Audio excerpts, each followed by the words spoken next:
Hey Lorna, I thought it would be best to message you rather than meet face to face since we're so busy and all. I've got some important news to announce.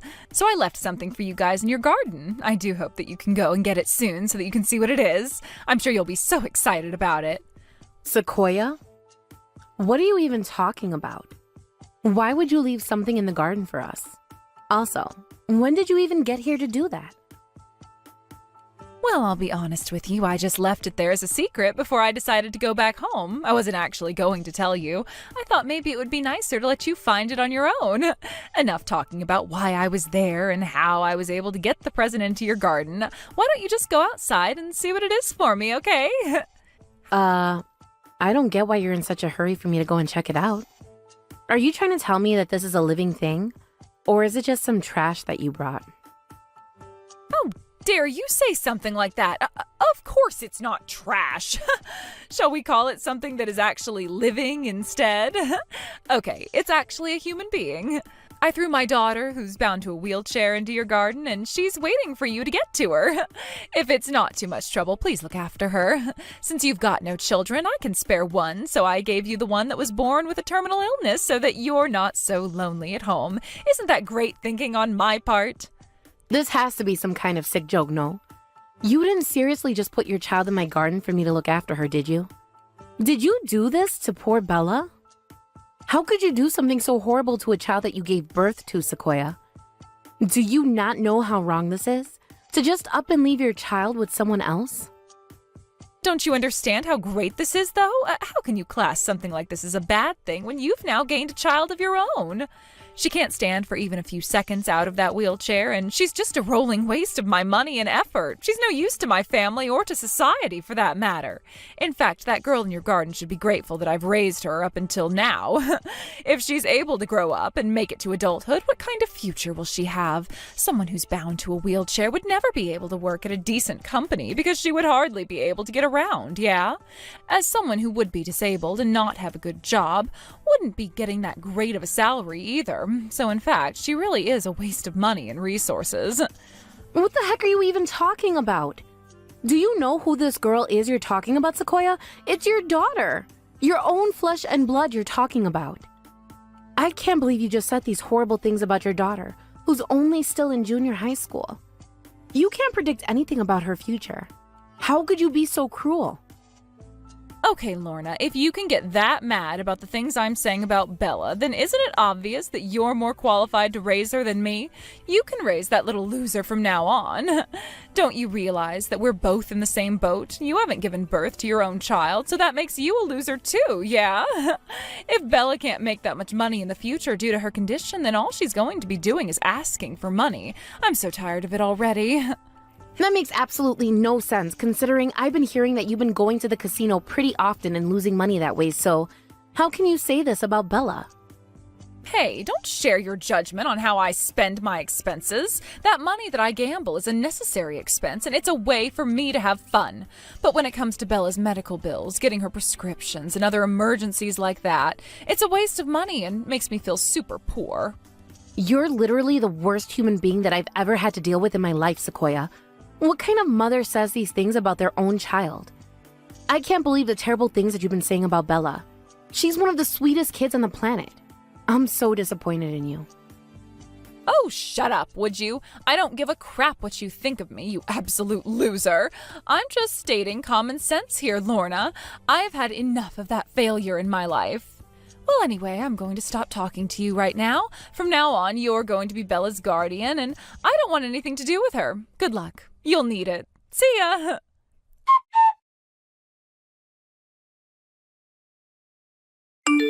Hi, Auntie Lorna. I probably should leave the library about now, right? Also, I'm getting a bit hungry since it's getting close to dinner time. Okay, no problem, Bella. I'll come and pick you up now, so you just wait there a little longer, and I'll let you know when I arrive outside the door. Good job on your studying today, dear. Well, studying is something that I love to do, and it takes my mind off a lot of problems, so everything is fine. It's just a little annoying that I can't move my body the way I want to.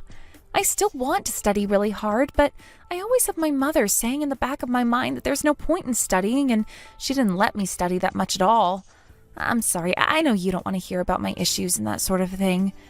I didn't really want to burden you with what my mother said to me, but yeah, she bothered me a lot. Hey, Bella, listen to me, okay?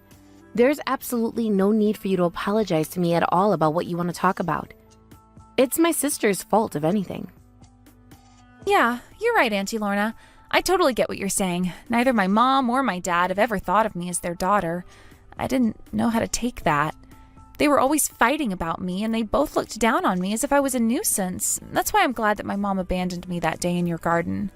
But I felt so bad because I was left with you, and you were forced to carry the same burden with having to look after me.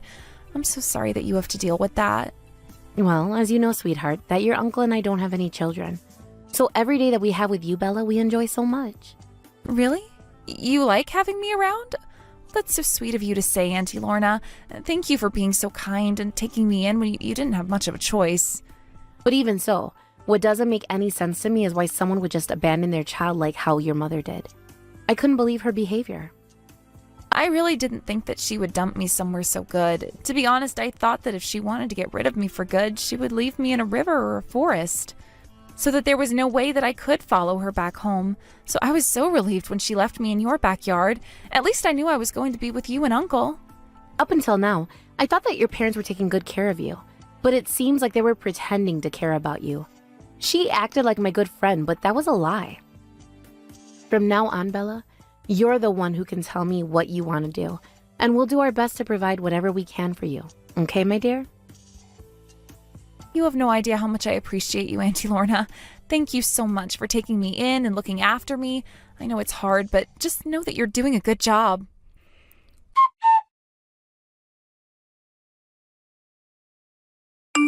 What's with you, Lorna? Why have you been so quiet with me up until now? Shouldn't it be fine for Bella's real mother to contact her? Let me talk to her. I don't know why you're shouting at me, considering you've not kept in contact for the last few years, Sequoia. You last contacted me when you dumped Bella in my garden. What do you want? What kind of message is that? Are you kidding me? That's not very welcoming of you. I've heard that Bella is an artist who's been getting a lot of attention from young people recently. It seems that she's been creating a lot of cool illustrations and videos of her making art and other things like that. How is she doing things like this? It sounds like Bella's a real hit with younger generations and they're watching her videos a lot. Why didn't you tell me such an important thing like that? Are you seriously kidding me right now, Sequoia? Do you not remember what you did to her all those years ago? You abandoned her in my garden. Don't you remember wheeling her onto my property? Since when do I need to report to you anything that Bella's doing when you didn't care about what happened to her? Well, after I found out about what Bella was doing with her life, I changed my mind about wanting her in my life or not. I think it'll be better for her to spend time with her real parents. Excuse me? What on earth did you just say to me? Since when did her real parents ever give a crap about her? Is this because she's actually doing something with her life? The most important thing when it comes to family is that we're bound by blood. As you know, blood is thicker than water, yeah? Anyways, I'm coming over to pick up Bella. I do appreciate you taking her on, I really do. And I thank you a lot for claiming her as one of your own. I'll take her off your hands now. Are you seriously telling me that you're just going to go ahead and take Bella away from a family that truly looked after her and loved her as their own? You can't take her away from me. Huh? What did you just say to me? Since when did you have any right to claim my own flesh and blood as your own? Are you pretending to be her parent? You're so delusional, Lorna. No matter how hard you try to win my daughter over, you'll never be her real parent. What's the big deal taking her away again? Don't you know how much someone in a wheelchair can be a burden to other people and how you live your life? I'm doing you a favor. I bet you feel the same about Bella now as I felt about her back when I left her in your garden. You must be tired and sick of her, right? Don't you get it? Your own daughter doesn't want to be anywhere near you, so please don't try and get back together with Bella. Bella has gotten stronger ever since you left her. She was always afraid that people would abandon her again after you did that to her. You're just hindering her if you take her away from me and her uncle. She studied really hard to forget about what you did, and now she's learned to draw lots of really cool pictures that many people admire. I think that she wanted to do something that knew would make her feel successful so that her fear of being abandoned wouldn't come up again. Don't you understand what you did to her mental health, Sequoia? You're the one that instilled this trauma in her head, and she's been trying to deal with that. Don't ruin things for her. Well, don't you realize that she's got a right to refuse you looking after her now? You don't have to look after her anymore, Lorna. I am her mother, after all. Look, you need to get over this. I'll be coming to pick her up next time I'm close to your house, so please cooperate with me on this. There's no way I'm going to be handing you Bella over that easily, Sequoia. So no, I'm not going to cooperate on you with this. Okay, whatever. You don't have to completely do that, but could you at least resist me taking her? Just loosen your grip on her so I can take her back to her real home.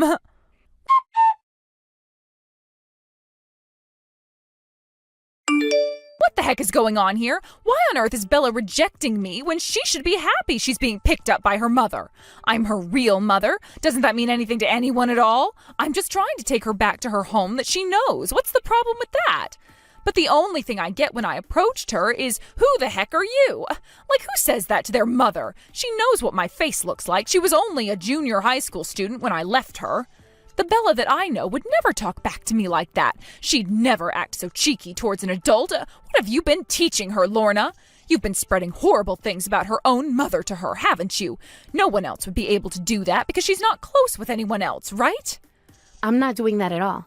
And haven't you realized that she has her own feelings and thoughts on the world and the people in it? Especially the horrible ones like you. Of course she was never going to let you take her back to your house without you asking me or her if she truly wants to go. You don't listen to her at all, do you? If you're being rejected now, Sequoia, then maybe it's because of your past actions on Bella. She remembers the day that you abandoned her. It's not something you can forget like that. Like, use your common sense when you think about your daughter, okay? It's impossible for someone to want to be with their parents again after being abandoned by them, right? But unlike you, Bella actually has biological parents that are geographically close to her. You don't know what it's like since you failed to have your own children. But that means the only blood that you have with Bella is blood. Both Bella and I place more importance on the relationship bond rather than blood. Got it? There's no way that I can understand that because you need to be blood related to have a super close relationship with relatives. I know you're both teaming up to exclude me. I'm literally a part of Bella's family. I might not be directly related by blood, but I'm still a blood relative to her, Sequoia. Even after explaining things to you, you still don't get it. Actually, I've got something that I would like you to read, Sequoia. It's very important, and you need to make the effort to read it when you get it. Huh? What do you mean by that? I don't need to read anything because I know what it's like to be a real mother, so I don't need to be lectured by you, Lorna. Just listen to me, all right? In that popular entertainment magazine that you used to read every week, this week's release has an interview that Bella did. During that interview, she talks quite a bit about you, so if you want to know the reasons why Bella won't go with you, you need to read what is said in that magazine. She talked about me in an interview? Maybe she's mentioning me because she wants to thank me for giving birth to someone who was able to be a creator? Oh, it's so true. Bella still wants me as a mother after all, if that's the case. You were just trying to hide your embarrassment when you tried to chase me away earlier on. That's absolutely not the reason why that happened at all. You really are delusional. You should really read that interview she did. Even though I'm telling you to look at it, you probably won't end up reading it, so I guess I'll just tell you what Bella said about you, Sequoia. So you finally wake up, okay? In response to the question that she was asked, which was, what's the secret to creating beautiful pictures in the worldview that they try to create? She answered by mentioning that she was abandoned by her biological mother. She creates the pictures that she does because she is grateful to the people that saved her life.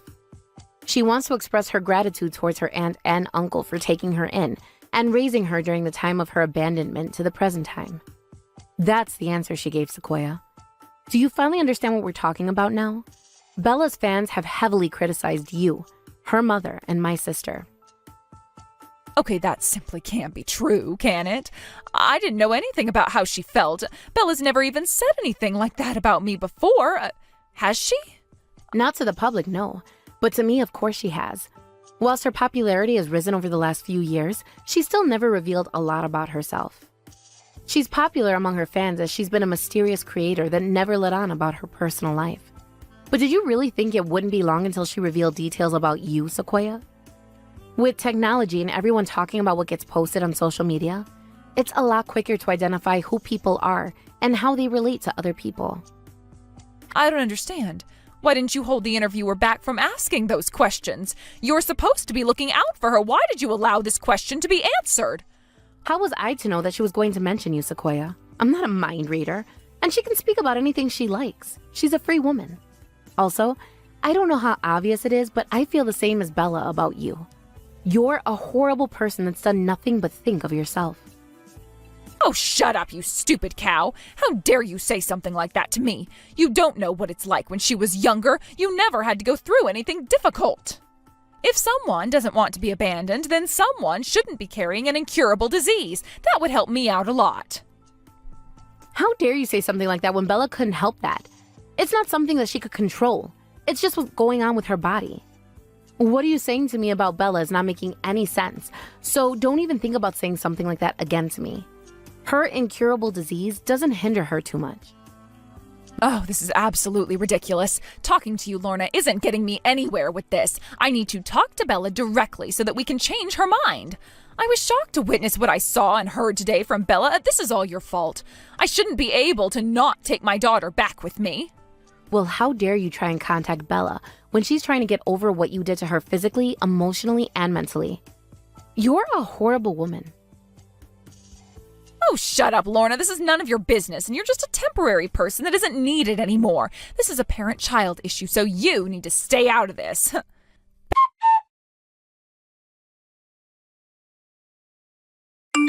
Bella, oh, I've been trying to contact you for a while now. It's your mother. I think the last time I spoke to you was when you were in junior high, so 8 years ago. You were surprised when I suddenly popped out of nowhere and came over to see you earlier, right? I hope I was able to convey my feelings properly to you. So now that you know how I feel about you being my daughter and wanting to get back together again, how about you come home and live with me and Dad again? Sequoia, since the day you abandoned me in Auntie Lorna's backyard, I've never thought of you as a mother. Don't think about bothering me anymore, all right? Oh, come, my dear, don't say things like that. We're mother and daughter, yes? We're blood, okay? Please come back home and live with us, Bella. You know, it's pretty obvious why you're approaching me right now in my life. You're not very subtle, are you? Do you really think I'm that dumb? Huh? What are you talking about, Bella? Why are you talking to me like this for? I'm just trying to reconnect with you. What's the big deal in that? It's because I finally found my purpose in life, and now I'm a very successful creator, and you heard about it somewhere, didn't you? You're trying to make my fame your own. Or are you trying to get close to me again because I'm earning money on what I'm doing and you never thought that I would? Let me tell you something right now, Sequoia. All the money that I've earned from the content I create and the artwork that I do in my studio is mine. I've got no intention of giving you a single penny. Excuse me, how dare you talk to me like this? How could you deny me this chance with you? I am your mother, for goodness sake. Whose body do you think you came out of? You being born with a serious illness was certainly unexpected for me. What you're currently successful at is because I was able to give you my talent. How can you be so confident in saying that it was all thanks to you? Have you lost your mind? You've got no idea what I've been through, even when I lived with you. Of course, I used to think about how you felt, especially when you were bound to that wheelchair of yours, Bella. But don't you think that I did? I really don't think you ever listened to me, but I guess I'll tell you now how I feel about you as a person, Sequoia. I don't have a single happy memory with you or Dad. When I was old enough to understand how you and Dad were talking about me, all you called me was a money-grubbing child and a total wreck of a human being. You also said that I was useless and wouldn't be able to take care of me when you got to be in your old age. You had no idea what I'm capable of. I know I'm disabled, but I can do things. Every time I heard you say those horrible words, either directly to me or when I was wandering around the house, it felt like my heart was being broken into a million pieces. But that's just a fact, my dear, because it's going to be very difficult to look after you and push you around when I'm weak and tired, so there's nothing to be upset about, right? But on the plus side, you can make a lot of money for us as a family now, which is great. You can contribute towards the household. We won't make fun of you, Bella, ever again. Please don't worry about a thing. Just come home so that we can all start over and be a family again. We can make your life even better than it is now. Well, what if I stopped drawing and then I don't earn any money anymore, huh? Would you still want me back if I did that? At the moment, you'd both abandon me again. What the heck are you talking about? Don't talk rubbish, all right? You're not seriously planning on stopping your artwork, are you? That's a completely different story. I'm only just telling you because sometime I might want to stop. I don't intend on quitting at all, but the way you reacted was the only answer I needed right now. It's not about me as a person and being your daughter. In the end, all you want is a money-making machine. You don't want me back to love me and take care of me. I'll just be your quick way to earn lots of money, and I don't appreciate that at all. What have you ever done for me apart from giving me my existence, Mom? You never showed any interest in me, so I needed to find something to put my heart and soul into rather than the family that neglected me, and that was painting. I was way more interested in doing that than having a conversation with you and Dad, and this was all occurring before you threw me to the curb. But then you keep saying how useless I was, even though I was trying to prove to you that I could do something. You never let me have any fun, and you just mistreated me. Oh, whoa, was that the case? To be honest, I don't remember ever feeling like that when you were living with us. Look, it was a long time ago, and shouldn't we let the past go? Wow, you really have blocked it out of your mind, haven't you, Mom? The art supplies I received from school that were my saving grace for a while were just thrown away in the trash because you never gave me the chance to show you what I could do. Even when I wanted to buy my own supplies, I was forbidden to by you. To be honest, the time that I spent with you and Dad was a really dark period of my life, and I hate looking back on it, but I have to so that I can move forward. But since I started living with Auntie Lorna and my uncle, they let me do what I want as long as I communicated in an open manner. Did you ever think about that with me? Definitely not. They knew what I was interested in. They talked to me like a human being. They knew I liked painting, so they asked me if I wanted to continue with it for a career. So no, my success at life isn't due to you just because I exist and you gave birth to me. It's all thanks to your sister, my aunt. She's the one that got me to where I am now. I want to share my talent with my aunt, and she is so proud of me for taking this chance and doing this for a living. She didn't use me like you're trying to do right now. For the sake of not letting that happen to me ever in my life, I never want to live with you ever again. You hardly know me, and I know you don't want to get to know me. Oh, I get what's going on here. I bet my own sister has brainwashed you so that you'd go against me when it came to coming back with me, yeah?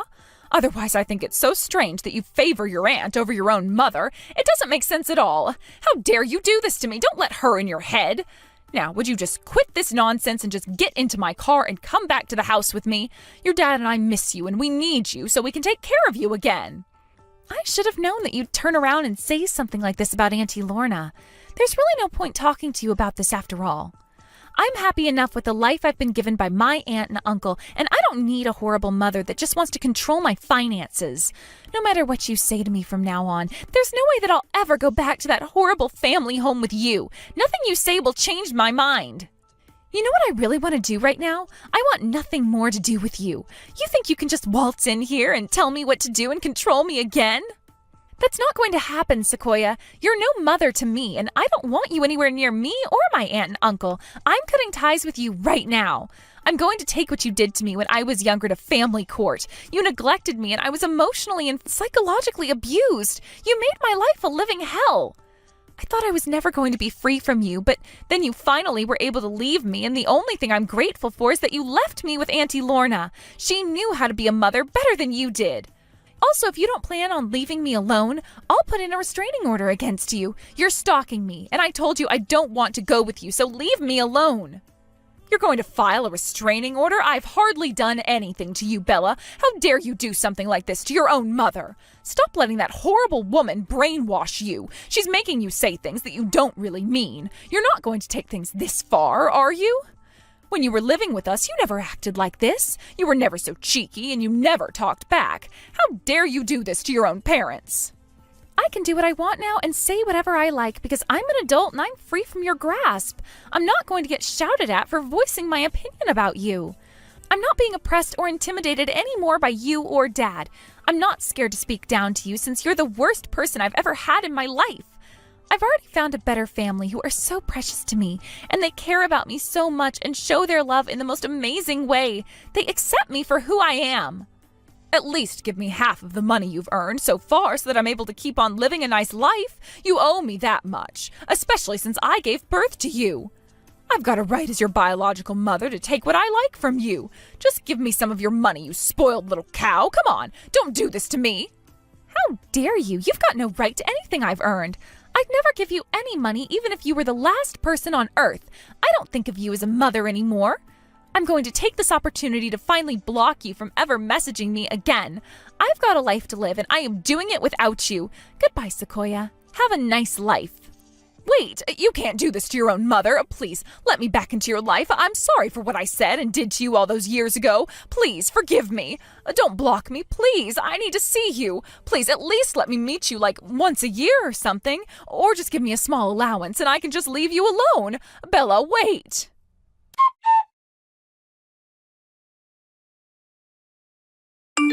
After that huge fight that Bella had with Sequoia, her mother ended up running away with her husband in the middle of the night to escape their rising debts.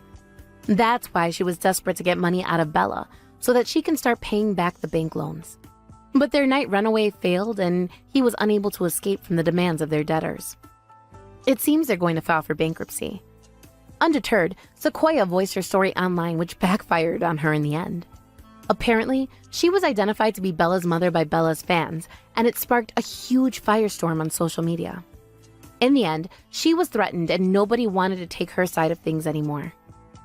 It seems that she spends her day feeling useless and also afraid to leave her house, as many people threw things at their door in anger. Since this rocky part of their life, Bella has been working energetically on her creations. She's decided to hold a solo exhibition for her fans. Her gorgeous manager invited Bella out to celebrate her success in the event. She was blushing with excitement and she was struggling to respond to her attractive manager. Maybe she's got a crush on him. You know, New Year's is a big deal in our family because we have 40 relatives gathering together.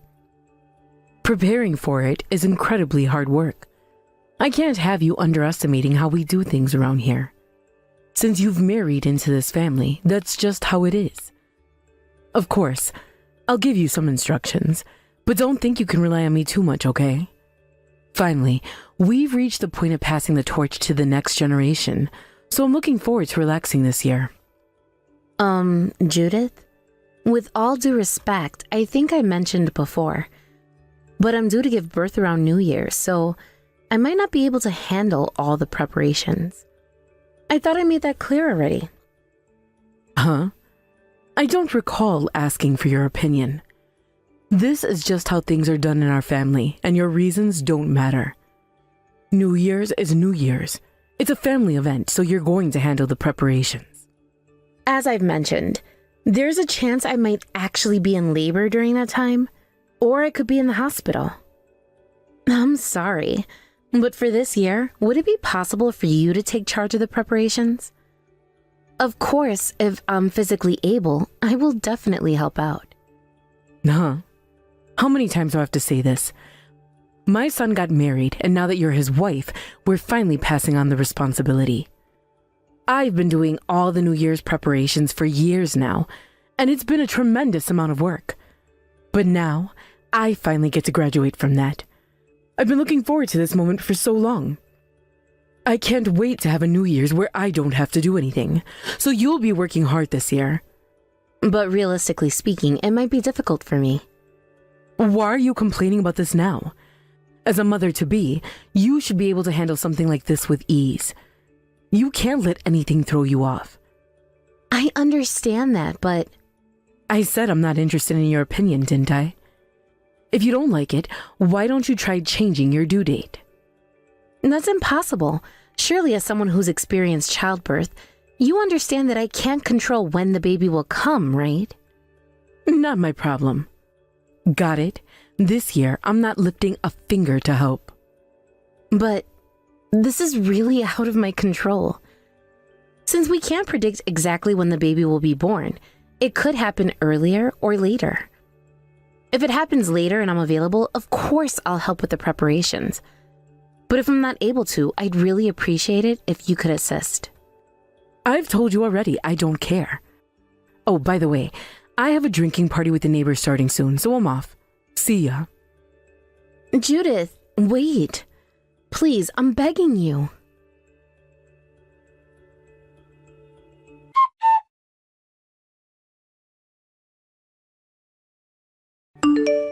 Hey, where's the New Year's food you were supposed to prepare?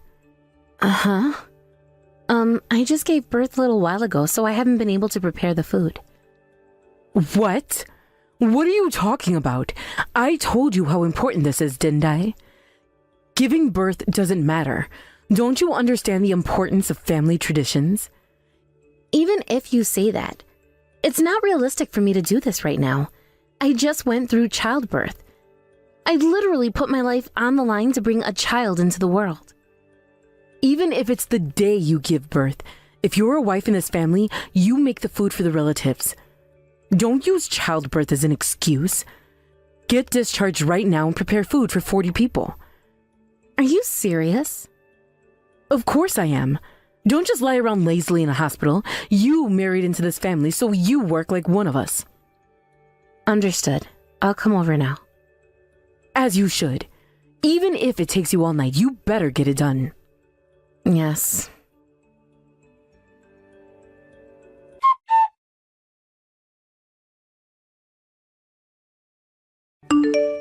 Hey, what are you doing collapsed on the floor? You've caused an enormous commotion here from the start of the new year. We had ambulances and police cars rushing here all because of you. And you couldn't even manage to make food for 40 people? Seriously, what do you think you're doing? Because of your incompetence, I had to use the little scraps you left behind to finish preparing the food. It was your job, and yet why am I the one doing it again this year? You will apologize, kneeling and bowing at my feet next time I see you. And don't think you'll get away with that. You owe me a Chanel bag as an apology. If you don't, you are no longer part of this family. You are a disgrace as a wife, and you should leave this house immediately. So, it was you, Judith. You're the one who pushed Kenzie to the brink, aren't you? It's not Kenzie who's going to leave, it's you. I'm the one who's utterly disappointed in you. What? Who's this? Huh? Who do you think you're talking to? It's me, your husband. Wait, you're here? Are you serious? I heard from Kenzie what really happened when I saw her lying there exhausted and you simply laughed it off, telling her, "What are you doing lying down?" I knew something wasn't right, so I asked Kenzie to tell me everything, and she told me the truth. You made her come home and prepare food for the entire family right after she gave birth.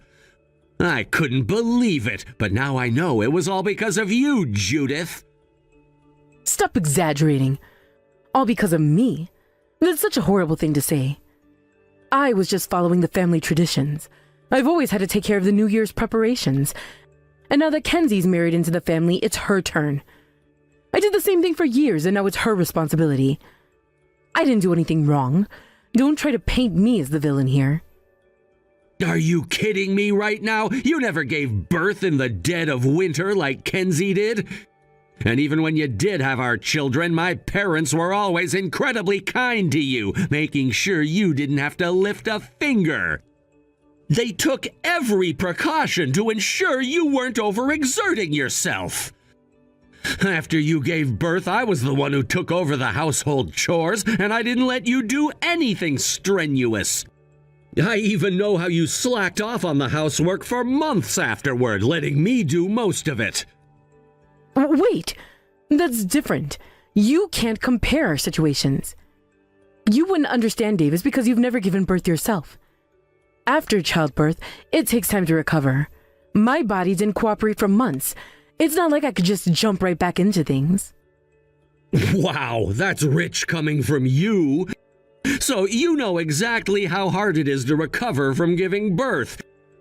And yet you still forced Kenzie to make food for the whole family right after she had our baby? That's not the same thing. I mean, it's just one day. I thought she could push through and manage for a day. After all, it's only a bit of extra effort.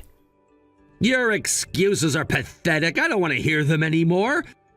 I was shocked when you insisted on staying behind with Kenzie instead of coming with me to my parents' house for New Year's. But now I understand why. You never had any intention of helping her. Instead, you wanted her to suffer, didn't you? I'm truly disappointed in you, Judith. You've let me down. That's not true. I just thought you were working so hard lately that you deserve a break. I didn't want you stressing over the New Year's preparations. That's why I stayed back. It was for your sake, not hers. Enough! From now on, I'm leaving everything in Kenzie's hands. I've already crossed a line by borrowing her phone to message you, but I can't sit by and let this continue. When I get back, we're gonna have a serious discussion. And just so you know, this will be your last New Year's with my family. You won't be around to celebrate with us next year. Wait, Davis, what do you mean? We've been married for decades. How could you suddenly turn against me like this and take her side? You're my husband. How could you? Are you even listening to me? Judith, it's Kenzie. I gave birth recently, and your son went back to your house to drink on New Year's Eve. You didn't even bother to come to visit your new grandchild, and instead you both stayed behind celebrating without us. So what? What's the big deal? You could have just made the food at your house and brought it over to Grandma's tomorrow. We could have seen each other then. What's with all this drama? I was literally risking my life giving birth. The only one who cared enough to come by my side was Davis. But by the time he got here, I had already returned home to start preparing the food. When Davis found out what I was doing, he rushed over to help. He called an ambulance for me, but if he hadn't come in time, I don't even want to think about what could have happened. Stop being so melodramatic. If you're well enough to be sending messages, you clearly weren't in that bad of shape. You called an ambulance just for that? You've made a scene, dragging the whole family into it, and now we're all in an uproar. Honestly, you're such a drama queen. And as for Davis, well, he's always been too soft on you. You're calling me dramatic? I literally collapsed, Judith. That's your own fault for not taking better care of yourself. You've clearly been neglecting your health if something like this can take you down. All I did was make sure you followed the family traditions like any proper wife should. I didn't do anything wrong. Davis seems to have made up his mind, but for now, I'll be staying in the hospital as the doctors have advised me to rest. So enjoy your New Year's with your son and the rest of the family. Of course I will. We'll have a grand time, as always, while you've made yourself irrelevant in this family anyway. Actually, Judith, it's you who's irrelevant now. Davis said that he's decided you're no longer part of this family. Huh. Don't be ridiculous. I've had enough of this charade. I don't know if it's a charade or not, but Davis seems pretty serious. He's planning to divorce you. What? Divorce? That's impossible. We've been married for so many years. There's no way we're getting divorced. If anyone's getting divorced, it's you and my son. You're the one who should leave this family. No, Judith. Davis is fed up with your cruelty. He's done with you. Oh, please. You must have brainwashed him or something. My bond with Davis is stronger than anything you could ever imagine. Our marriage is solid. It's yours that's falling apart, not mine. And let me tell you, my son has been complaining about you nonstop. He says you've gained so much weight since getting pregnant that he can't even look at you as a woman anymore. It's no wonder, really. You've been lazing around, stuffing your face with junk food every day. You know, Judith, you really love running your mouth. But I'm done with this conversation. I'll come to your house once I've fully recovered, and we'll settle things properly. Until then, this is goodbye.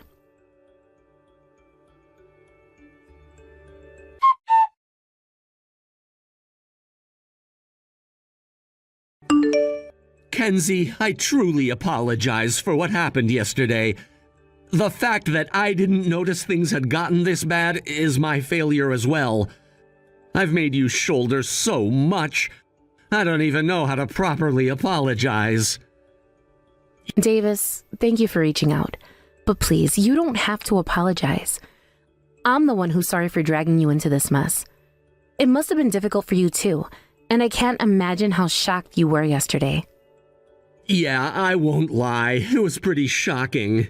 But after seeing all the evidence, honestly, I feel more resolved now. If she's gonna behave like that, then I can't just sit back and stay silent any longer. Right. I understand. So, what are you planning to do? I've made up my mind. I've put up with a lot from her for years, thinking that it was easier to ignore the issues than face them. But now, seeing how far things have gone, I realize that ignoring her behavior has only made everything worse. And now you're caught up in it. This isn't something I can just tolerate anymore. You've really had to go through a lot with Judith, haven't you? Honestly, when I heard what you said to her yesterday, I was shocked.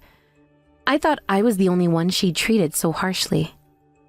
I know. I can't apologize enough for that. The truth is, I've been letting her get away with everything for years. I never really pushed back, and she took that as a green light to do whatever she pleased. She became arrogant, never lifting a finger, and treating everyone around her as though they owed her something. So that's what it was like for you too. Yeah, even when our son was born, she was pampered and treated like she was doing something amazing. I didn't see it at the time, but we all coddled her too much. I thought I was doing the right thing by supporting her, but I realize now that I was just enabling her behavior. She got used to everyone catering to her whims, and before I knew it, she was manipulating people into giving her whatever she wanted. I see. You're not the one at fault here, Davis. You don't need to beat yourself up over this. Judith is the one who created the situation with her behavior. Maybe, but it's my responsibility too. I let her act this way for too long, thinking that it was easier to just ignore the problems. But now this situation has escalated beyond anything I could have imagined. The fact that she treated you the way she did, I just can't let this slide anymore. I'm glad to hear that you're taking action. It's been tough, but knowing that you're standing up to her gives me some peace of mind. I'll handle things from here on out, but Kenzie, you shouldn't have to deal with this either. Don't push yourself too hard. Let me take the lead on this. Thank you, Davis. I appreciate that, but I'm ready too. I've got everything I need, and I'm prepared for whatever comes next. Good to hear. I'll start the necessary discussions on my end. You just focus on your health and well-being. Don't stress yourself out more than you need to. Of course. I'll do my best. I'll talk to your son about everything too.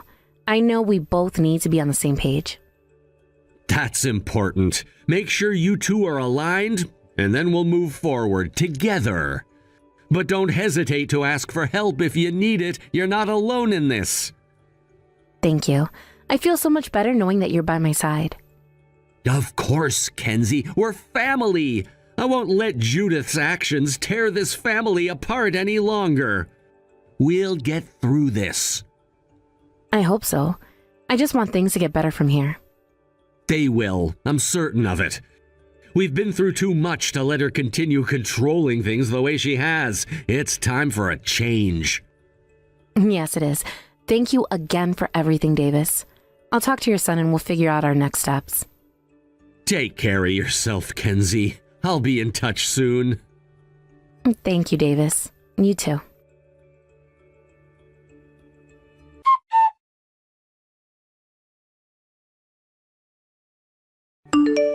What have you done? How could you say something so outrageous to my husband? Oh, I see you've heard about it right away. That's quite ironic coming from you. You have no idea how shocked I was when I learned the full extent of everything. I can't believe you were having an affair with an old male friend and that your husband got involved with that friend's daughter. It's such a disgusting mess. It's unbelievable. I didn't know anything about it. I had no idea his daughter would end up in a relationship with my son. We're all married, so I never thought it would come to this. Well, that makes sense. I'm sure your son would say the exact same thing. I mean, it's beyond disgusting to think that your mother and her father were dating while they were both married. If I were in his shoes, I'd feel like throwing up. What did you just say? Honestly, it's just plain gross. What on earth are all of you doing getting involved with each other while being married? I guess the apple doesn't fall far from the tree, huh? How do you even know about all this? It's not just about my son. Believe me, I was just as shocked. When I noticed my husband acting suspiciously, I hired a detective. It turned out that everything was connected, and I found out about your situation too. But honestly, I intended to ignore it, at least until this incident happened. Huh? What do you mean? I mean, I didn't really care about what you were doing with your life. Frankly, it was none of my business, and I had no way of knowing how much Davis was aware of your actions. I was going to keep quiet about it. Then why did you say anything? Well, Davis was already exasperated with your behavior, and he said he was considering divorce. So I figured that telling you wouldn't change anything. Since I was at that point, I decided to tell you everything just to support Davis, who was on my side. If I hadn't done this... Right. You probably wouldn't have been asked for alimony, and you could have had a regular divorce. Scary how resentment works, right? I've been through a lot of pain because of you, so I think it's only fair that you feel some pain too. You must be kidding. To try to ruin me for such a reason? Ruin you? You're the one who's been thinking about men other than your husband. I think the problem lies with you, who did something you wanted to hide. So you'll be getting divorced and kicked out of the house. You've been a stay-at-home wife until now, but from now on, you'll have to work hard and live on your own. If you'd like, my husband and I can get divorced too, so we can help each other out. I'll be getting a hefty alimony for my divorce. I want nothing to do with a lousy man who betrays me for his pregnant wife, while he thinks he can make me work. Wait a minute. I get it now. We're both reflecting on our actions, so please forgive me for this incident. I won't treat you meanly from now on. We can all be a happy family, right? Don't say it so casually. You could have put my life at serious risk here. And you think saying sorry will fix everything? You're the one who betrayed me, thinking you can just soak up the sweet stuff while I'm hurting. But do you have any idea how deep that wound is? Just saying I'm sorry won't heal it. Please, I didn't expect this divorce to happen. I'm begging you. Can't you say something to help us out? I've already told you that I think divorcing is the right decision. You've mistaken your position because people have been too kind to you. This incident should help you realize just how incompetent you are. Now, go ahead and fall into hell with your worthless son and reflect on your choices, you pathetic woman. How could you say that to me after everything we've been through as a family? You think being a family means ignoring betrayal? No, it means holding each other accountable for actions. You failed at that, and now you have to face the consequences. You think this is easy for me? I didn't choose to be in this situation. I thought we were in this together. Together? You thought this was about support? No, it's about truth.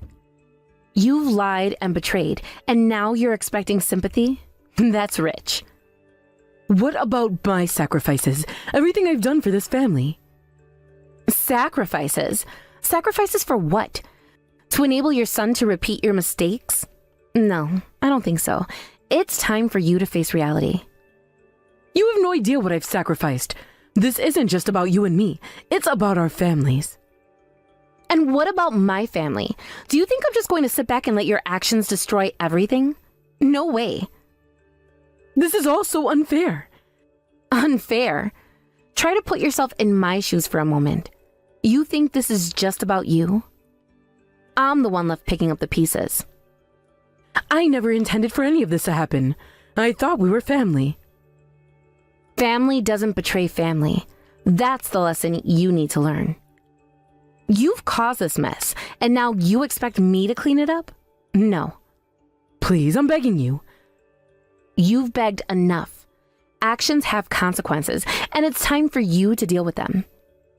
I can't believe this is happening. Believe it. This is your reality now. You've made your bed, now lie in it. I never thought it would come to this. Well, now you know. It's time to wake up and smell the coffee. Can't we just sit down and talk this out? We might find some common ground if we just listen to each other. Talk it out? What do you think we are, friends? You've betrayed my trust, and you want to sit down like nothing happened? I'm not saying we should ignore it. I'm just suggesting that we find a way to move forward without further conflict. Move forward? You've shattered trust. How do you expect to just move past this? I understand, but we have a history. We can't just throw that all away. History? You mean the history of deceit and betrayal? That's not something I want to build on. It doesn't have to be like this. Can't you see that we both have made mistakes? Mistakes? You call what you did a mistake? This isn't just a simple error. This is a betrayal that has real consequences. I regret it. I truly do. Can't we find a way to make amends? Amends? You think saying you're sorry is enough? It doesn't work that way. You have to face the fallout of your actions. I understand that, but can't we just talk it through? Talking won't change what you've done. I need time to process this, and you should too. I'm willing to wait. I just don't want this to be the end of everything. It's already changed everything. You need to accept that. I will accept it, but I want to at least try to fix this. Fix it? You've broken things beyond repair. The trust is gone. There is nothing left that you can do besides going and rotting in hell, Judith. Goodbye forever.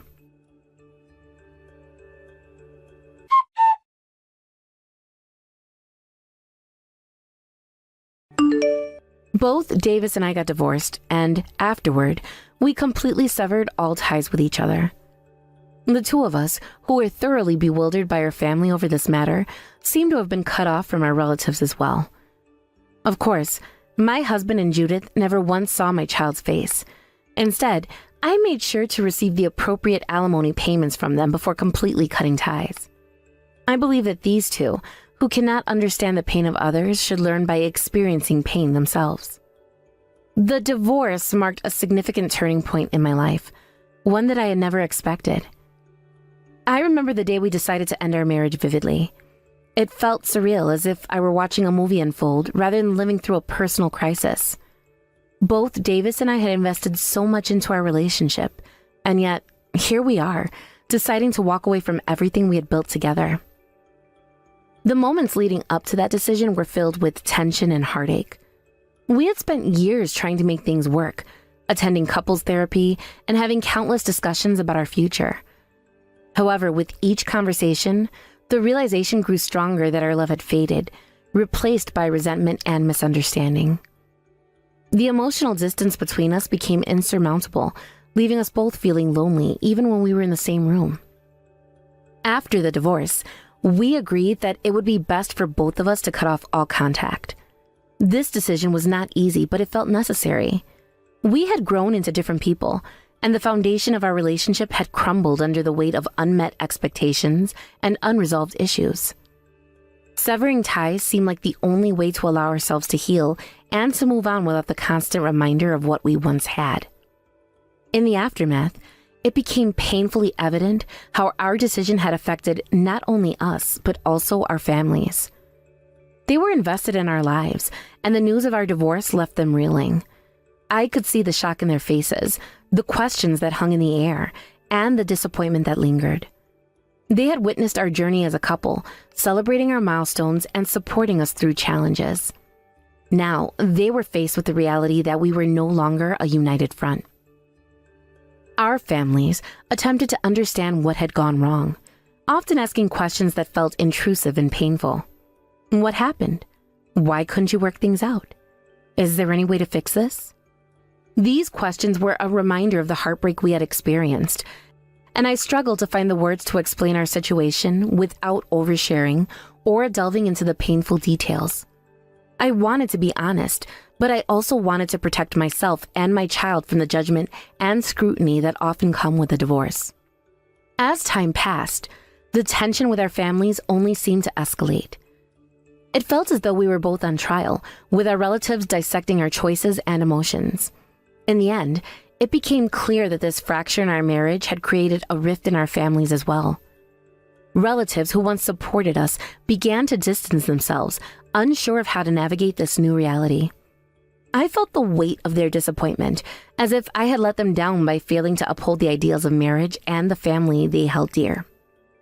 As we distanced ourselves from our families, I found solace in the thought that I was protecting my child from any unnecessary complications. I had no desire for my child to be caught in the crossfire of our divorce.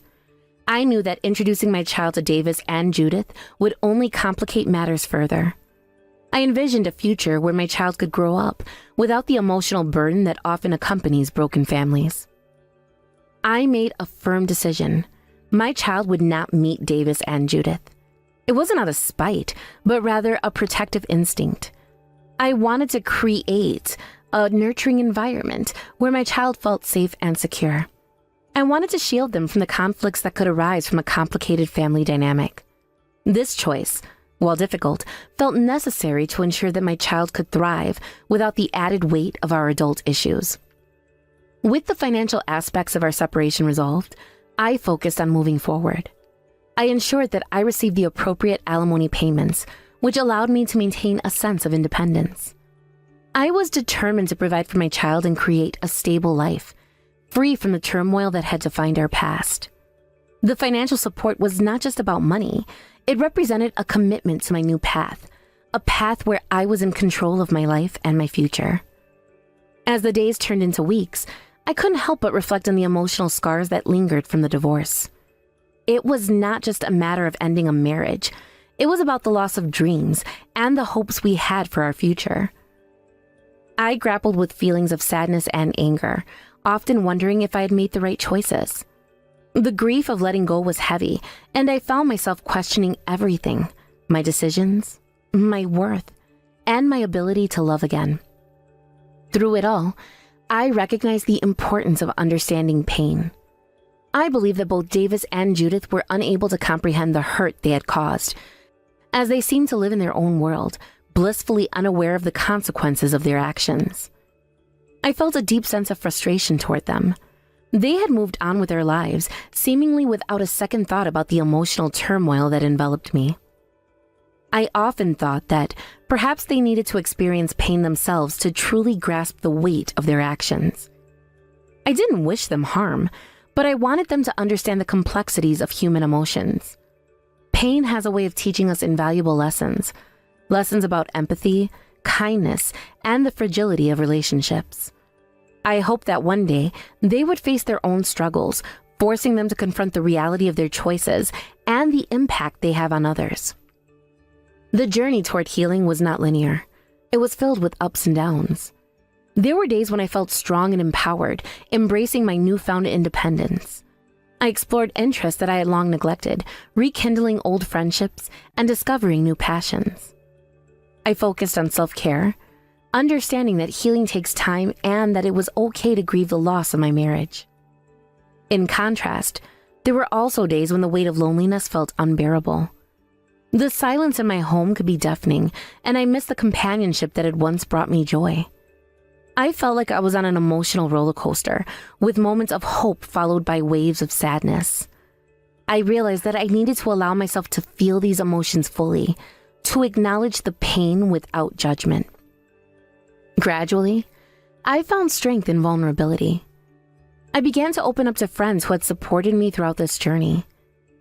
Their understanding and compassion were a balm to my wounded heart. I cherished the moments we spent together, sharing laughter and creating new memories. Their presence reminded me that I was not alone in this process and that support could be found in unexpected places. As I began to embrace this new chapter in my life, I also focused on my child. My love for them was unwavering, and I wanted to ensure they felt secure and cherished. I was determined to create an environment where they could thrive, where love and understanding were the cornerstones of our lives.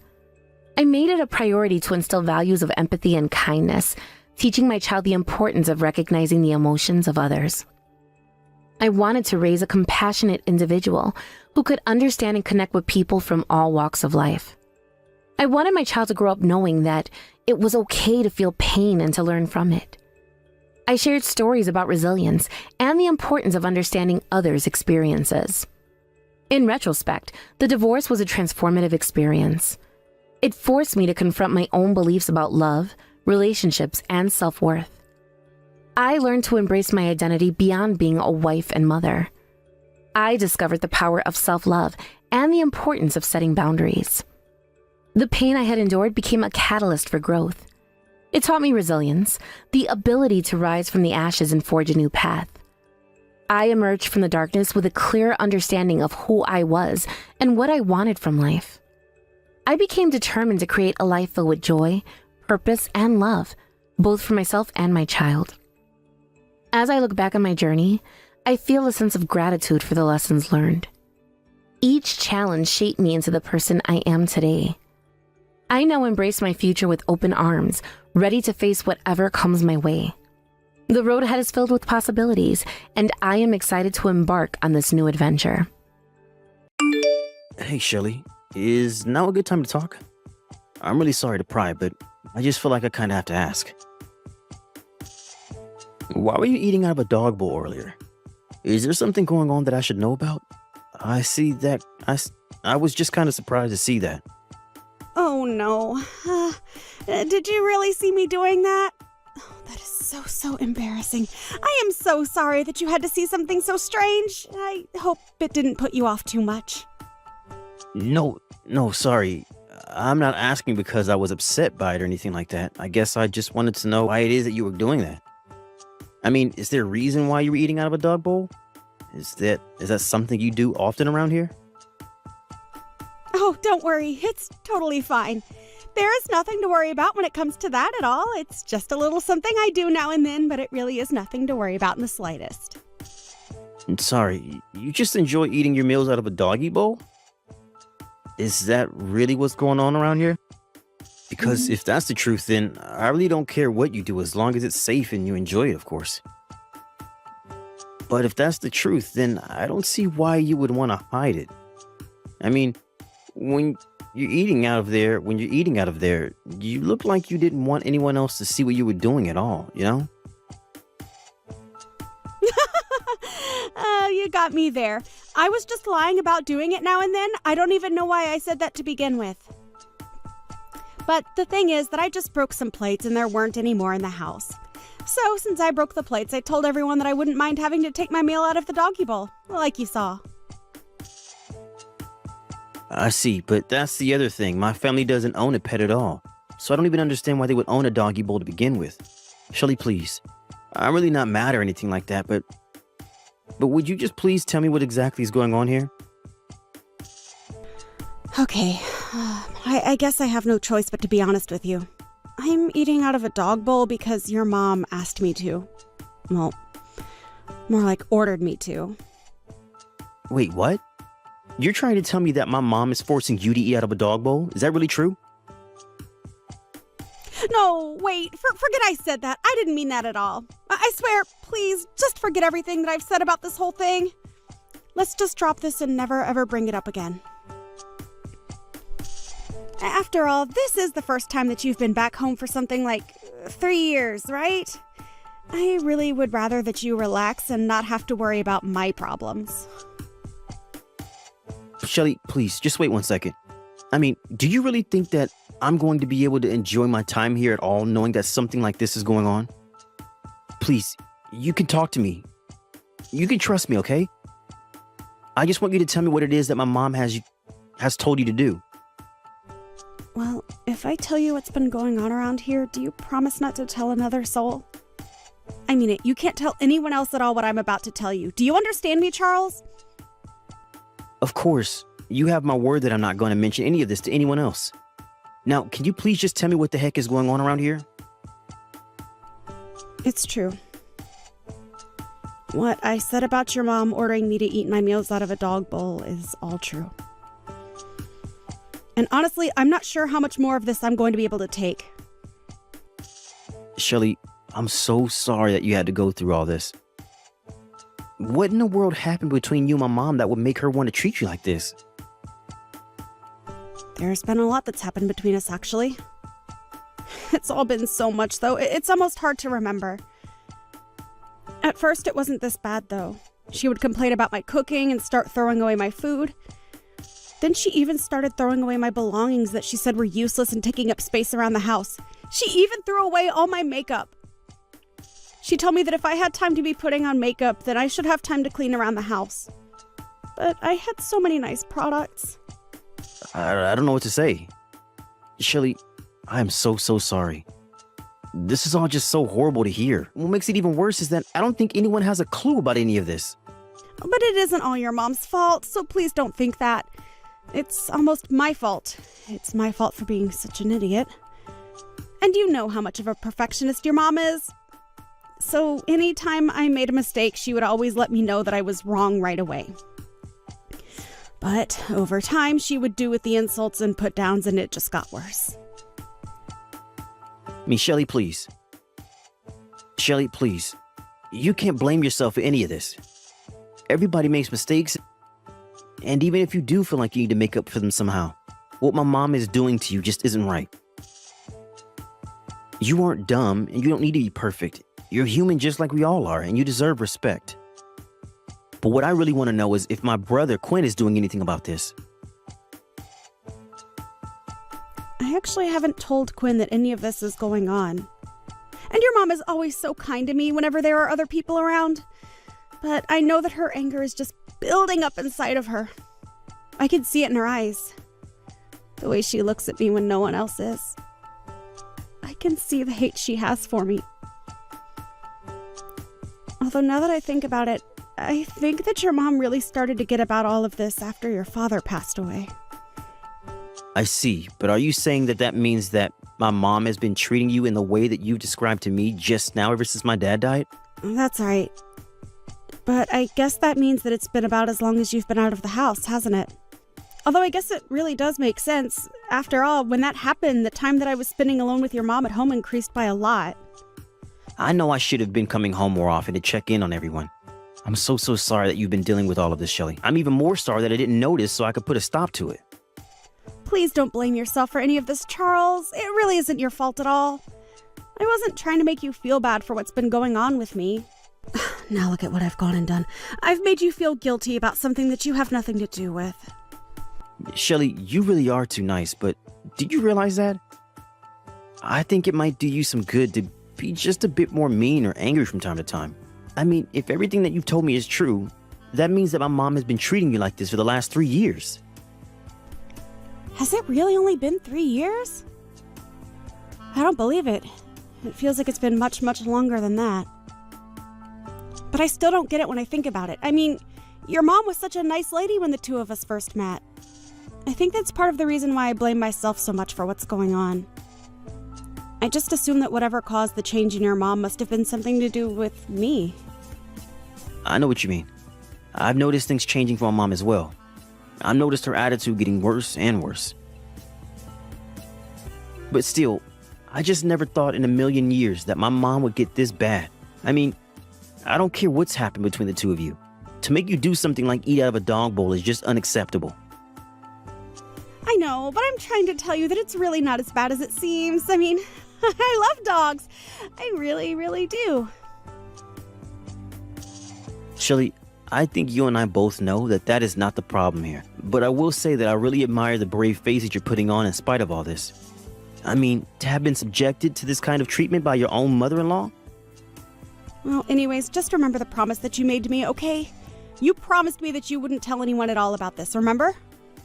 Yes, I know. You won't have to worry about this at all, but I'm going to have to talk to my mom about this, of course. I mean, I know that you don't want this to continue, right?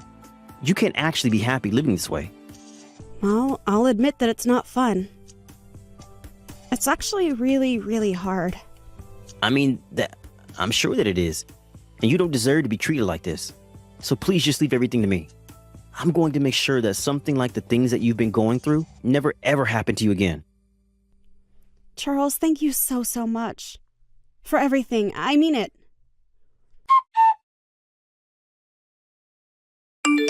Hey, Mom, are you there? I was wondering if you wouldn't mind chatting with me for a bit here. There were a few things I'd like to talk to you about, if that's all right. Oh, Charles. You know, I'm so happy that you're finally home. It really has been so long since I've had my little boy back here. So, of course, we can talk. Let's talk about whatever you want to talk about. I'm glad that you said that, Mom, because I kind of want to talk about Shelly. I was just curious what you think of her. You want to know what I think about Shelley? Well, why would you want to know something like that? Well, I guess I just wanted to make sure that the two of you are getting along okay. I mean, have there been any kind of issues between you two? It seems to me like things are going well around here, but you can never really know without asking, right? I guess I'm just asking because I'm thinking about when I'm going to get married, and I just wanted to ask about how living with your daughter-in-law has been going for you. I see.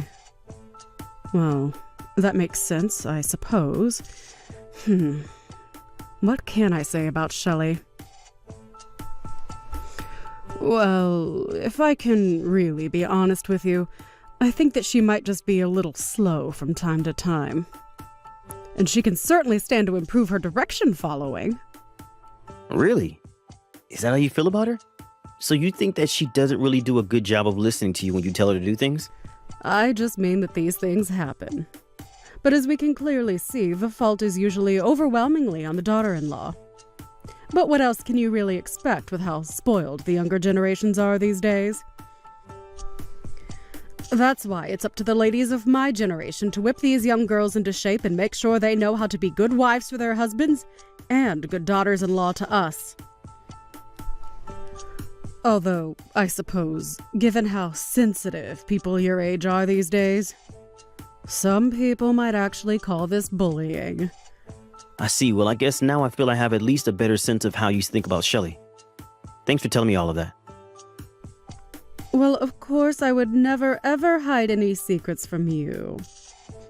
Besides, I'm sure that you know what I'm talking about after coming here and interacting with her. So I guess that means that you would be saying that you've been pretty strict in terms of how you've been interacting with Shelley then? Of course I have. She's left me with no choice in the matter at all. And as her mother-in-law, I just had to take it upon myself to make sure she flies straight. But now I'm curious, Charles. Has Shelley told you anything about me at all? I just know that she can be such a crybaby sometimes and will tell the craziest fibs about how horrible I am, just to try and get people to feel bad for her. No, of course not, Mom. Shelley hasn't told me anything bad about you at all. It's just that this is the first time I've been home in I don't know how long. And anyways, I guess I was just a little surprised when I saw that Shelley was eating from a dog bowl the other day. I'm just curious. Did you tell her to do that, or did she choose to do that on her own? What was going on with that? Of course I was the one who told her that she had to eat out of the dog bowl. You have no idea the lengths that I have gone to try and get that girl to fix her life.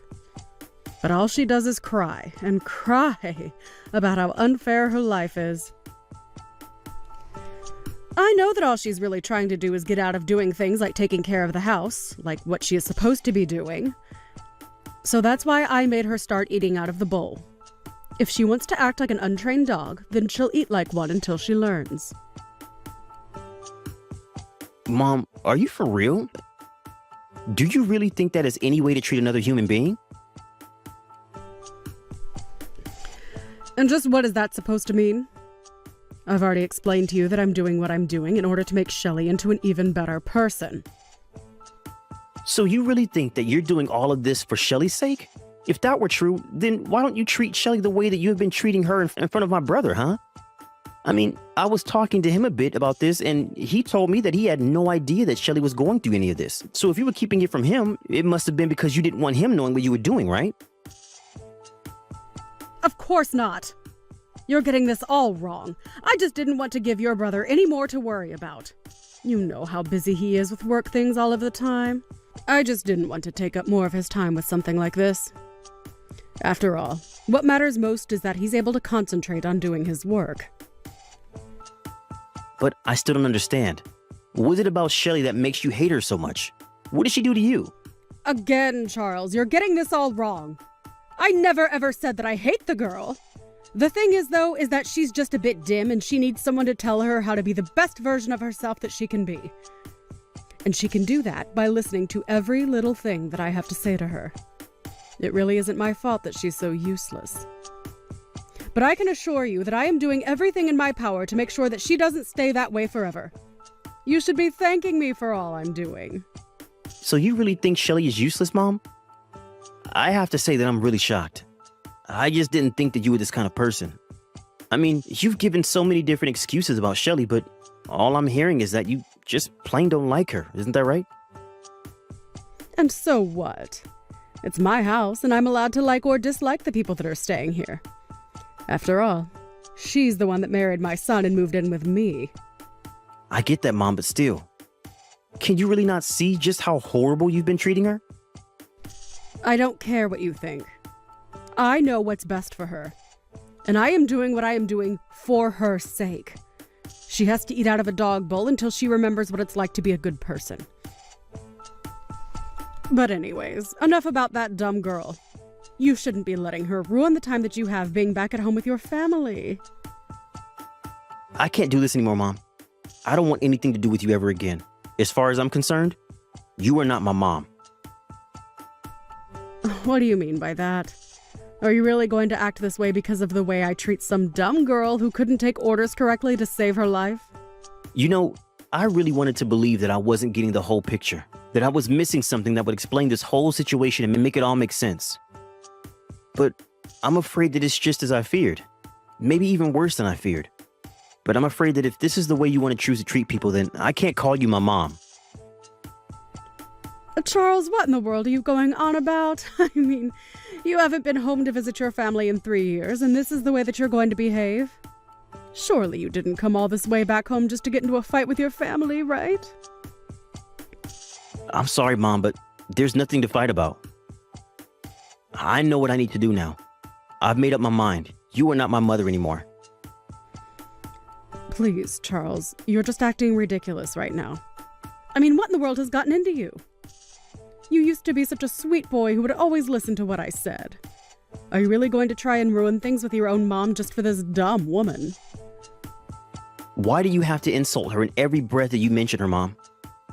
Why can't you just let Shelly live the way that she chooses to live? Why do you have to try and control every bit of her life? I'm sorry, Charles, but you don't live here and you don't know what it's like sharing a space with her. I am only doing what I have to do in order to keep my house running. And how in the world does making her eat from a dog bowl accomplish that, huh? What is even the point of that? It is part of an elaborate system of rewards and punishments that I've set up for Shelly, if you must know. You mean it goes even bigger than this? You have this whole thing systemized? Now that really is just taking things way too far, Mom. What is the matter with you? Don't you have any shame at all? I'll give you one more chance to own up to the horrible way you've been treating Shelly. And just what do I even have to own up to? I know that I'm right, and that's the end of it. I don't have anything to own up to or admit because everything I've been doing has been right. Okay then, Mom. If you're really going to be like this, I think I have to ask you to leave the house.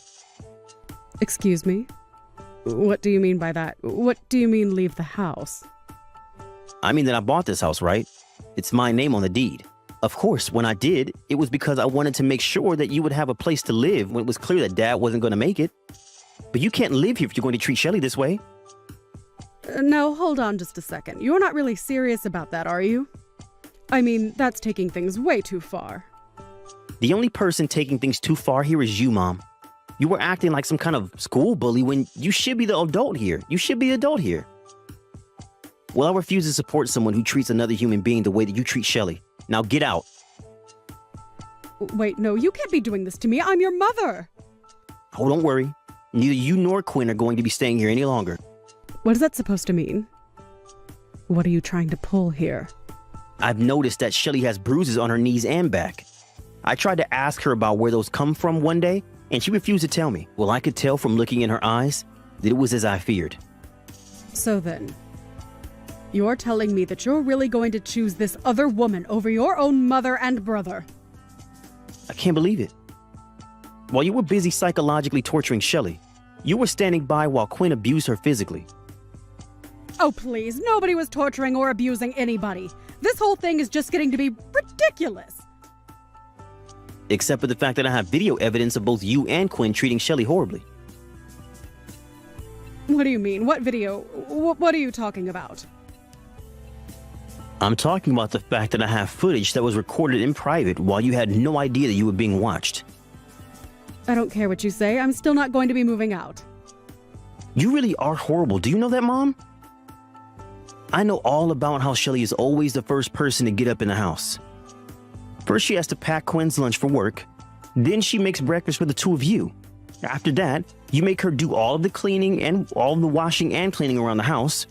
Then you make her cook your lunch, do the shopping, cook dinner, and fold all the laundry. You've been treating Shelly like a servant, not your daughter-in-law. For the last time, I'm doing all of that for her sake. Why can't you get that? If I didn't tell her what to do, she would be sitting around on the sofa watching TV all day. And just what's wrong with taking a day off where that is all you do now and then, huh?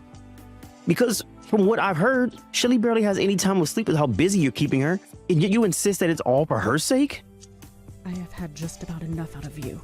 You have no idea what it's like to be a mother-in-law. I am the matriarch of this family, and what I say goes. And so the truth finally comes out. Well, at least we both know how you feel about your role in the family. We'll see how well that goes for you, though.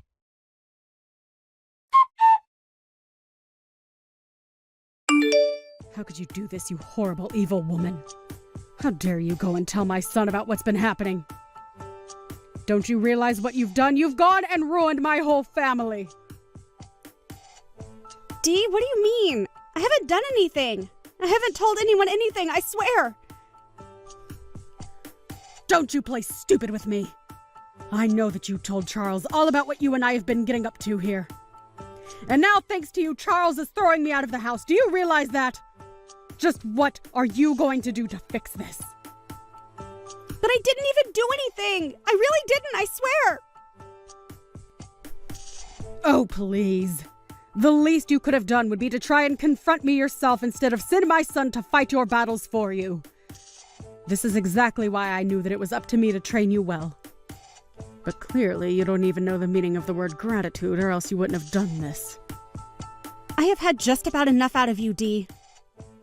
Excuse me? What did you just say to me? How dare you talk back to me? Don't you realize just how much trouble you're in right now? Oh, shut up already, won't you? Do you really expect me to be grateful for what you've put me through? You've done nothing but make my life a living hell ever since I moved here. What? What's going on here? I don't understand. You're not supposed to talk to me like this. Well, I am. And what are you going to do about it, huh? Did you really think that I wasn't getting angry under the surface this whole time? No, What do you mean? What has gotten into you? You know, I don't think that Charles quite understood my point of view about all of this. He seemed to think that I was taking all of this crap from you because I was weak. But that isn't true. I was just hoping that you would burn yourself out of all your bullying. I had hoped that if I put my good foot forward and showed you how eager I was to be a member of this family, that you might change your ways. But I guess my leniency has just the opposite effect on you. I suppose it all does work out in the end, though, considering the fact that you're being evicted. What are you talking about? Who are you and what have you done with Shelly? This isn't right. You have no idea the kinds of things I'm capable of.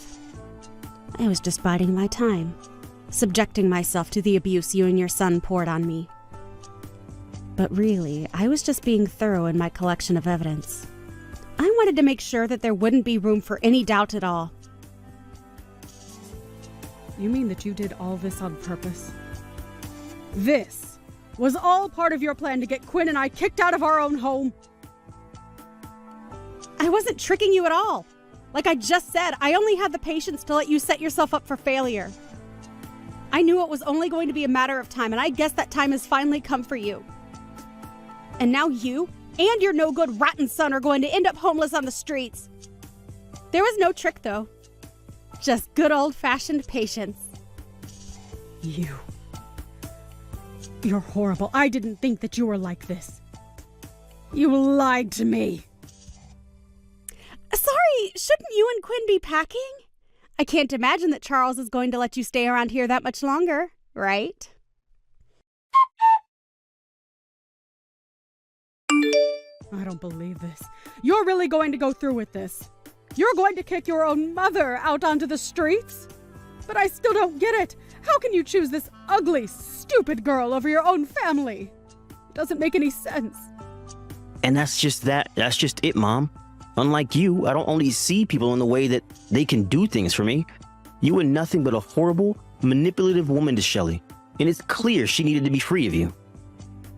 But son, surely you must know that I don't have any money. I don't even have a job. What am I supposed to do? Please, we're family. You were supposed to take care of me when I got older, not abandon me like this. I already told you that I'm not your son, and I don't care what you do. Now, as far as I'm concerned, this is just kicking out a couple of squatters in my house. You don't really mean that, right? That's horrible. Don't you dare even start with me about what's horrible and what's not. It's clear to me that you haven't done any reflecting about how awful you've been treating Shelley at all.